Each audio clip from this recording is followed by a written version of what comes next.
High school romance. Yeah, I guess that stuff's important.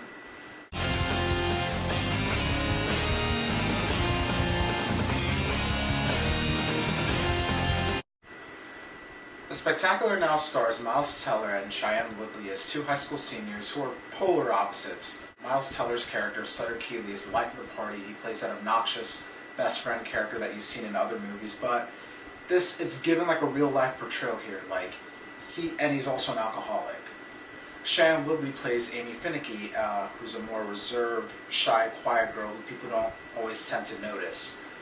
But this movie is about the relationship that they form. Sutter is kind of just going with it while trying to get over his ex, and Amy is more happy that someone actually sees her. And what was interesting about seeing these two together was that I could always tell what was going through the character's head because, I'd been there. Sometimes Sutter would kind of get caught up in the moment and possibly say something he would come to regret the next day, and at times Amy was a little too eager and wore her emotions out on her sleeve. But I had a good time watching these two together, watching them get to know each other, watching them care for each other, watching them hit certain pitfalls from the relationship, and the two leads were great and they really sold this relationship well. The movie also has a great supporting cast. Brie Larson, who I always love, plays Sutter's ex-girlfriend. Kyle Chandler and Jennifer Jason Leigh play Sutter's parents. Mary Elizabeth Winstead, who plays Sutter's sister, is almost unrecognizable here. I was associated with her playing 20-somethings, but on here she's just a full-grown, rich adult here, and she was also great in the movie. I did have some issues with the movie though. I found that every now and then it would kind of gloss over details it would bring up a little too easily. For example, early on, Sutter's looking for his car, and then a couple of scenes later, he just has it. You never find out where it was. There's this thing with him almost failing his geometry class. You don't really see how that gets resolved. It just resolves itself. The worst case was something fairly serious that happens later in the movie, and 3 scenes later, everyone's kind of over it. And I get why Amy was over it, but the movie as a whole just seems to get over it too quickly.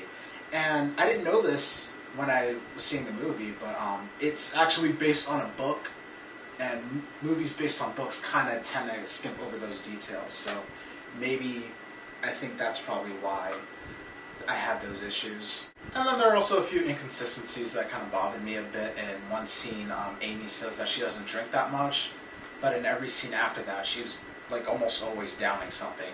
The casual drunk driving was a little uncomfortable to watch. There were a few times when the movie made a point of him doing it, and then there are other times where it would just happen, and I don't think I was supposed to think that much of it. It's it was kind of annoying.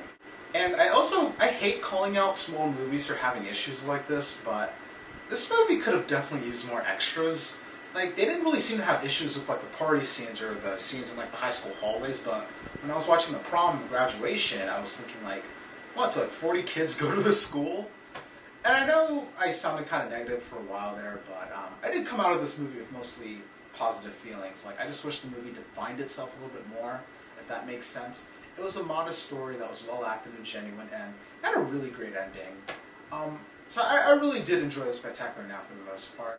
If you've seen the movie, tell me what you thought of it in the comments section. Did you read the book? What did you think of the differences?